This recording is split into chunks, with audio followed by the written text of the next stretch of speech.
Hello everybody, welcome back to the workshop. So in this video, we are going to be taking a look at the differences between the double burner Mr. Volcano gas forge and the single burner Mr. Volcano gas forge. So without further ado, let me flip you around and we'll go over some of the key differences. Okay, so this is the double burner Mr. Volcano gas forge.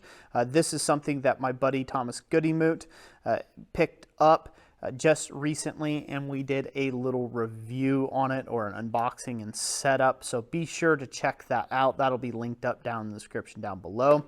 But this here, obviously the main difference between this gas forge and the single burner is the burners, okay, right? Let's just start with that. Number one, obviously you have two burners. Other than that, basically these are the same exact burners, just two of them instead of one, as you see there. Now I did adapt this single burner to have a braided steel cable or a braided steel hose. This double burner has not been adapted to a double braided steel hose. It just has two of the plasticky kind of hoses, two of the rubber gas line hoses on it instead. So one of the other differences is this here. Let's go over the size dimension difference. So this is a 16-inch in diameter. Let me get you real close like. So that's a 16-inch long fire compartment, and this here max dimension is roughly a 9.5-inch fire compartment. So not quite double than the single burner, but pretty darn close. Now one of the other differences about this, the single burner fits one full fire brick in it nicely without any kind of pooch out on it, as where the double burner only fits one single fire brick, but it's back in quite a bit from the edge. If you do put two fire bricks in, they stick out about an inch or so. Now, when you get your gas forges, whether it be the double burner or the single burner, they come with this hose, this rubber hose like you see it here, and they have a 30 PSIG regulator, if you will. There you go. So it's just a standard regulator, pretty basic, nothing to see, no dials or anything. The reason why I upgraded to the stainless steel is so this way I could actually get a pressure gauge and see exactly what I'm running the gas forges at. And so that's the reason for that. Now with any of these gas forges, it's really important that you actually brick in the ends of the gas forge. Like you see I've got here, I've got the back bricked up here, and you can see just a little bit of a gap, but you can see I've got double bricks there to brick up the back there. I also like to take and brick up the opening in the front with like 2 half bricks to each side and 2 half bricks to each side. I do that either whether it be for a double or a single burner gas forge. It's very helpful to be able to do that. Cost wise, I'll put the cost up on the screen right now between the single burner and the double burner, so you know what you're looking at right there. Also, let's talk a little bit about fuel consumption. I do not have these long enough to be able to fully test out the fuel consumption of both of the both of the gas forges, but you can roughly expect that the fuel consumption of the single burner will be half that of the double burner, or the double burner will be double that of the single burner. Reason for that being is the burners and the orifices that are spewing the gas down the burner tube here are exactly the same. It is the same burner on this, just times 2 versus there. So if you're wondering about fuel consumption, that's what you're looking at.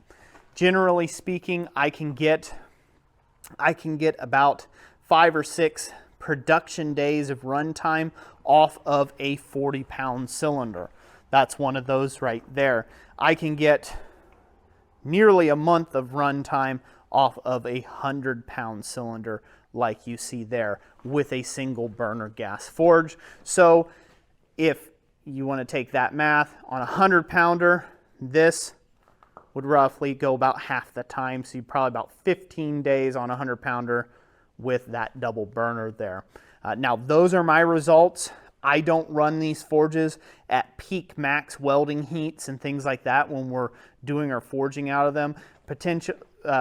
Specifically, this forge gets used to make a bunch of horseshoe nail hooks and smaller hooks and such, so it doesn't have to be very super hot to do that, and so therefore it sips the gas. Now, both the forges, to my estimation, just sip the gas. In some of the testing that I've been doing, this 40-pound tank hasn't even frosted yet, and it's roughly 3/4 of the way full, and it hasn't even created a frost line or a sweat line yet.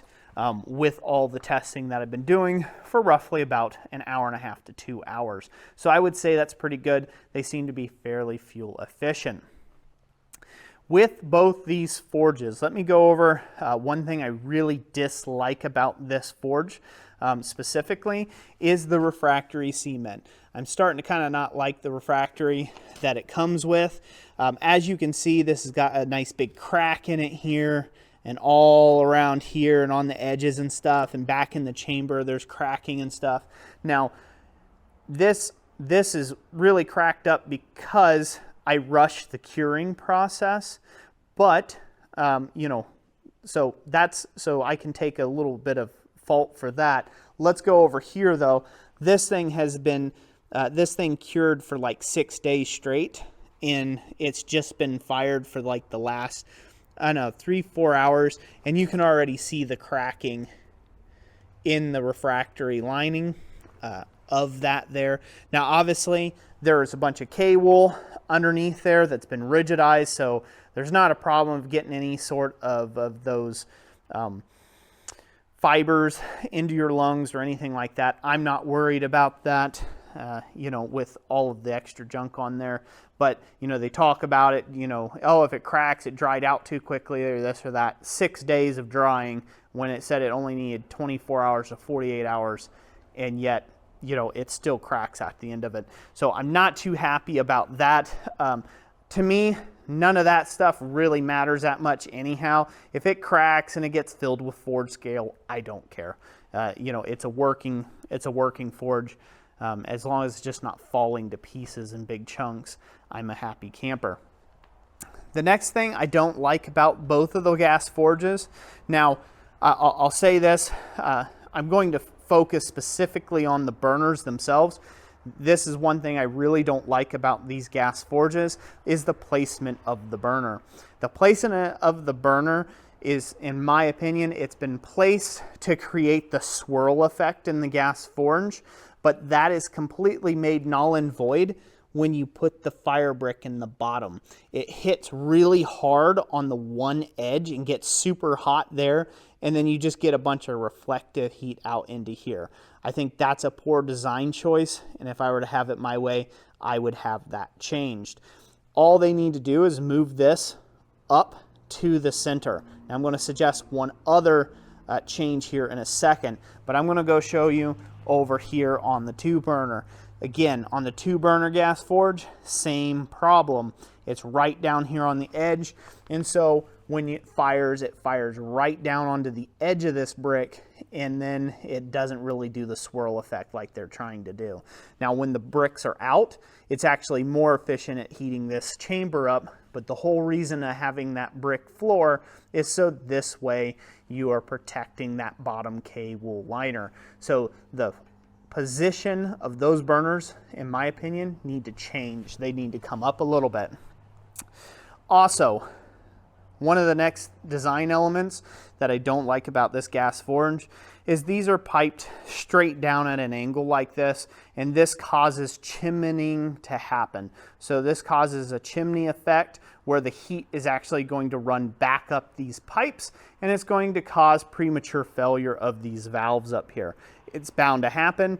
After turning this thing off for running from 3 hours or so, these were so piping hot you couldn't touch them. They were scalding hot. And that was with leaving both burner chokes open, and it was running full bore. So these shouldn't have been hot at all, but they were both piping hot to the touch. Don't like that about this forge. I think that that's a critical thing that needs to be changed. How do you change that to not get the chimney effect? Well, you simply angle these burners. You come in at a tangent to the actual forge there, you get your swirl effect from on top and not from underneath, and therefore you don't have the chimney effect anymore.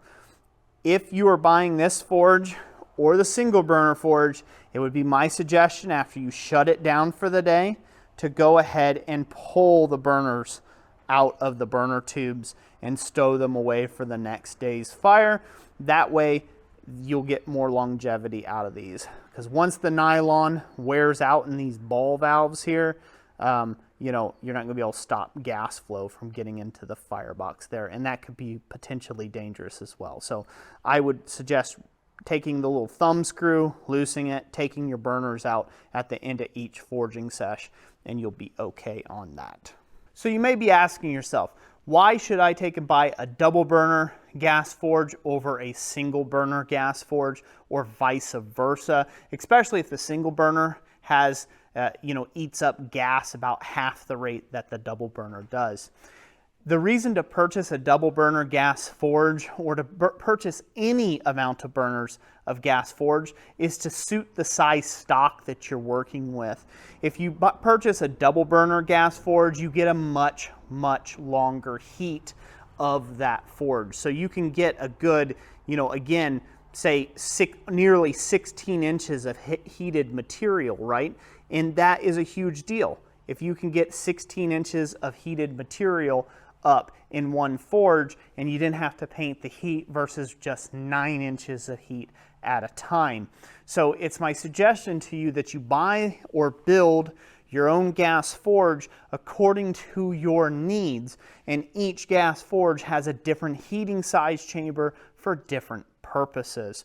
And to illustrate my point with this, I'll come over here. This is my Mankell gas forge. Now this is like an artist blacksmith gas forge. It's actually open on 3 sides, so I can do very large scrolls. You would never be able to do that with a Mr. Volcano gas forge. You'd be able to get one really long heat, but that's only once. Once the scroll is formed, you're hosed, right? So that is the point of having different forges for different purposes.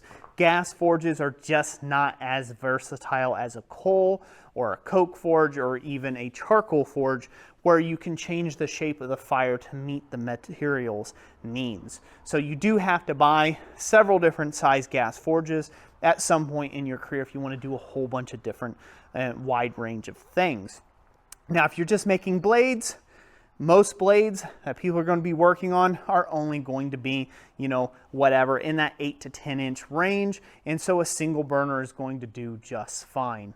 Now, with a double burner, again, a longer heat, that will allow you some, you know, additional options there. And, you know, that's pretty good. As far as the time difference, I did notice there is a time difference because you're putting roughly double the amount of BTUs, an hour of heat, into the heating or combustion chamber. That with the double burner gas forge, it did achieve a forging temperature quicker than what the single burner gas forge did. So that is something to consider if time is of the essence, I guess, and you want to, you know, slam down that gas pedal and get there as fast as you can, a double burner might be your deal. So that's it for today. Let me know what you thought of this video down in the description, down in the comment section down below. Please let me know what type of videos you'd like me to do and what you would love me to test on these gas forges now that I have both of them here in the shop, one on loan and one that I own. So please let me know down in the comment section down below what you would love for me to test. If it sounds like a good video, I just might make one of it. Thank you to all the channel members that make this content possible. I really couldn't do it without you. And be on the lookout for some really great videos coming up here soon, because we're going to be doing some welding tests in the double burner gas forge already. And I'm going to actually be answering the question in an upcoming video is, you know, does 2 burners get hotter than 1? So be sure to check those videos out. Those will all be linked up and down in the description as well. So God bless each and every last one of you. Thank you for watching, and we'll catch you on the next one.